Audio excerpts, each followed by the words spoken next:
Hello friends, welcome to bliss cinemas. இன்னைக்கு நம்ம Tamil டப்பிங்ல release ஆயிருக்க பெர்ஹாப்ஸ் லவ் படம் எப்படி இருக்குன்னு பார்க்க போறோம். வாங்க வீடியோக்குள்ள போகலாம். இந்த படம் பாத்தீங்கன்னா 2021 வருஷம் ரிலீஸ் ஆன ஒரு ரொமான்டிக் காமெடி படம். இதோட ரன் டைம் பாத்தீங்கன்னா 153 மினிட்ஸ் இருக்கு. இந்த படத்தை ஜோ யுன்ஜி டைரக்ஷன் பண்ணிருக்காங்க. இதுல பேய் சேங், ஓ நாரா மற்றும் பலர் நடிச்சிருக்காங்க. இப்ப இந்த படம் எப்படி இருக்கு பார்க்கலாமா வேணாமா, யாரெல்லாம் பார்க்கலாம் அப்படின்றத இந்த வீடியோல தெளிவா பார்க்கலாம். நம்ம ஹீரோ பாத்தீங்கன்னா ஒரு ஃபேமஸான நாவல் ரைட்டரா இருக்காரு. அவரு ரொம்ப ப்ராமினென்டான ஒரு ரைட்டரும் கூட. அவரு கடைசியா ஒரு புக் எழுதி அது பயங்கர ஃபேமஸ் ஆகி 7 வருஷம் ஆகி போச்சு.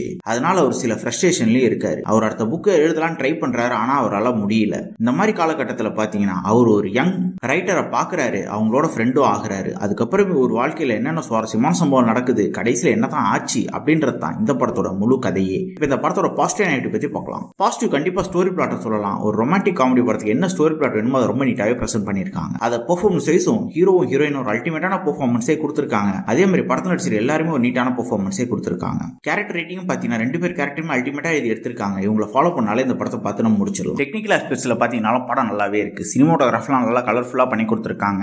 சவுண்ட் எஃபெக்ட்ஸ் பிஜிஎமும் நல்லாவே இருந்தது. அதே மாதிரி பாத்தீங்கன்னா இந்த படம் ரொமான்டிக் காமெடி படம். காமெடிலாம் அங்கங்க ரொம்ப சூப்பராகவே ஒர்க் அவுட் ஆயிருந்தது. அதே மாதிரி ரொமான்டிக் சீன்ஸும் பார்க்கறதுக்கு நல்லாவே இருந்தது. இந்த படத்தோட ஸ்கிரீன் பிளேஸ் பார்க்கும்போது தான் படம் கொஞ்சம் ஸ்லோ அண்ட் ஸ்டடியா தான் போகுது. ஸ்டார்டிங்ல இருந்து எண்டு வரைக்குமே காமெடி அது இதுன்னு வச்சிருந்தாலும் படம் அங்கங்க லேக் அடிக்க தான் செய்யுது. பல சீன்ஸ் வந்து பிரெடிக்டபிளா இருக்க தான் செய்யுது. ஓவராலா பாத்தீங்கன்னா இந்த படம் ஒரு ஒன் டைம் வாட்சபிள் படம் தான். வேணும்னா ட்ரை பண்ணி பாருங்க. படத்தில் அடல் கண்டென்ட் இருக்குன்றதால ஃபேமிலியோட ட்ரை பண்ணாதீங்க. இன்னொரு வீடியோல சந்திக்கலாம்.